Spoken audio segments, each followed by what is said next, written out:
Hi, this is Ghazi. Today I'll talk about trying new ideas in classroom for English teaching. The idea of trying new ideas has long been an interest for a lot of different teachers, not only English teachers, but all different majors of teachers.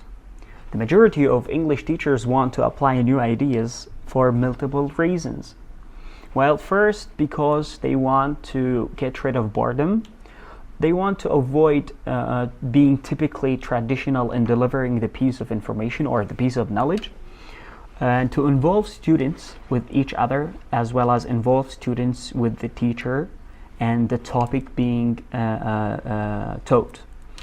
It also attracts students' mind toward the information or toward whatever you want them to remember, and it activates their spirits towards learning. Why we want to do that? Why we want to try new ideas in a classroom? Well, guess what? Students are human beings and they are subject to life. They have off days, they have on days, they have happy days, they have sad days, they have problems at home, and they are confronted to a lot of different parts in life. And to involve them in the class and teaching them the piece of information, here is your job and my job. To do this, you actually need to let whatever goes behind the class, let it behind the class. You need to go smiling and active every day, no matter what happens in your life, because whatever energy goes inside you will be transformed willy-nilly to the students that you are teaching. For me, actually, I'm avoiding raising hands and you stand and then you answer well or answer bad and you sit down and others will always wait for you. I always avoid this, actually. I always bring to my classroom a little ball, colored probably for kids. And whenever I want to ask somebody, I just throw the ball to them and they catch the ball. Then I ask them the question. Then afterwards, I ask another person. Then the person transforms the ball to him. And this will feel like a little game for them, and they will be more activated to speak and practice their English or whatever their information better than being under the lights and everybody's watching them and waiting their answers when they raise their hands. And this will actually help them to avoid being under pressure, because everybody is waiting for their answers and everybody is waiting for their mistakes so they can correct them. So that will never happen, because they want the ball to come to them instead of avoiding raising their hands and being watched by their peers. This actually works for kids more than adults. For adults, making them practice is a different mission. For adults, I always start with explaining whatever we have for the day, no matter what the topic is.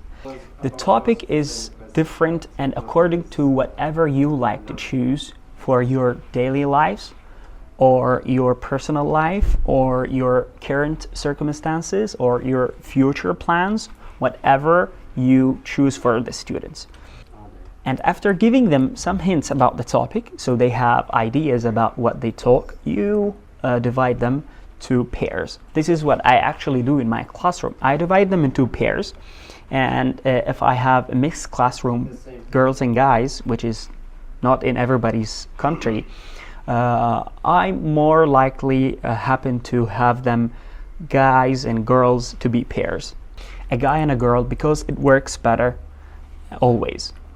And every 5 minutes, they share their lives or the topic you choose for them. And every 5 minutes, you change the pairs into other pairs, so they practice more and they avoid talking to you, which they sometimes feel embarrassed because they talk to you. Talking to their peers help them practice more and practice better and practice faster and produce better vocabulary. For grammar, you need to do it in a mixed way.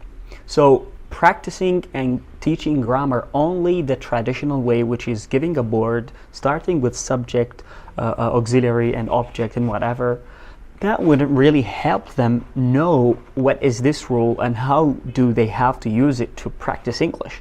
So I always suggest, like, you have to explain it, or for me, I always explain it like that, and I give them certain examples. They practice the examples, and then I start telling them to play a little game. The game is for perfect tenses, more likely. It is called Never Have I Ever. Never have I ever helps them to practice their English and using the perfect tense, and it helps them feel like a game rather than being a mathematical rule. So for example, never have I ever tried the helicopter. So whoever tried the helicopter before should stand, and then they say, never have I ever did something, and never have I ever swum in winter. So, and that goes for all students, and they will practice this like this way. Another speaking activity I do in my classroom is storytelling. What a storytelling is, I imagine a story into my mind. I bring the students all. Sometimes I want to get off the class. That's a very good idea. In the class or out the class, doesn't matter. It has to be out of the book, out of the topic. So I imagine a story in my, whatever I guess, in my imagination, and everybody is to repeat after me or to complete the story. So if I, for example,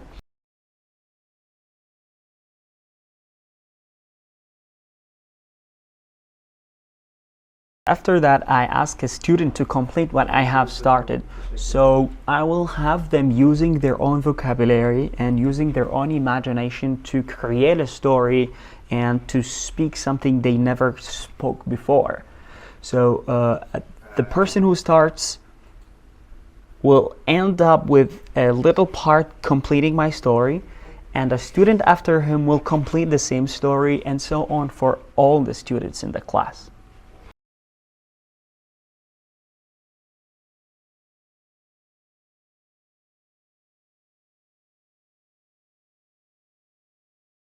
For listening, I always try new things to have them listening and exposing to language, because this helps them master the words and learn how to pronounce it in the best way ever. For children, what do I need to do it for children? I always play songs for children, more likely accompanied with cartoon, but it should be for children. For adults, no, I play songs for adults, film trailers, as well as short movies. This helps them to hear and save words and practice those words in their subconscious mind, because they don't really realize that they learned this word.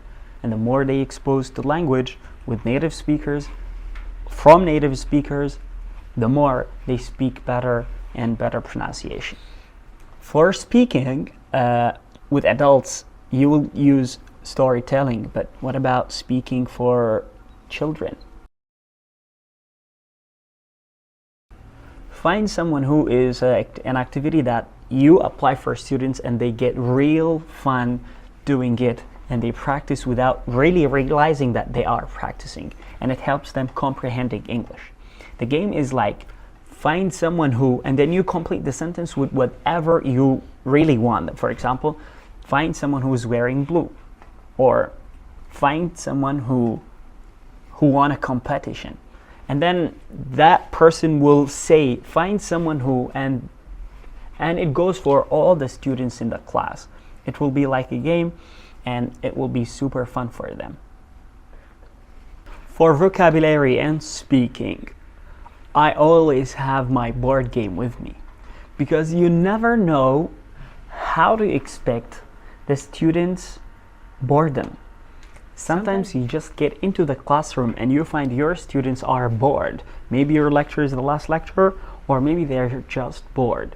Maybe you are explaining something and everybody starts, oh, mister, I want to go to the bathroom. And they start to talk to each other. That means they got bored and you need to do something. In this particular moment, I always have my board game with me, and I always close the book, because no matter what you do, no matter what you say, students will never listen to you. My board game is Family Fortunes in the past. Now it's called Family Feud, or you can do something. I think everybody knows this game. It's for Steve presents it. So there is a board game for that. There is a question at the back of the card and 4 answers, the expected 4 or 5 answers, and students are to guess those answers. So you ask, for example, here's a card, and then you ask, what is something that is white and fluffy? Now students leave everything and get attracted to what I'm saying or what we are playing. So they start guessing words, they starting asking each other. For example, a polar bear, a white cat, whatever that comes to their minds, which is helping them, whether right or wrong, it helps them to remember a lot of words they don't use normally. Whatever activity I mentioned earlier is for face-to-face teaching. What I have tried in online education, and it helped me getting students more involved, is that I always keep the cameras on, and I always prepare surveys or links I share with them, so they pay attention to what I say, they try to understand it, which gives them more motivation to be involved with me. And from time to time, when I see everybody's getting bored of what I'm saying, if the subject is not very interactive, I give them something on the chat box, a question, or did you guys understand everything? Or what do you think of this? Or I ask them one by one in the chat box. So that helps them that I will be asked any moment. So I have to focus and I have to concentrate to get the best results from this online. These are the ideas I try in my classroom, and I hope you like them. Thank you for watching.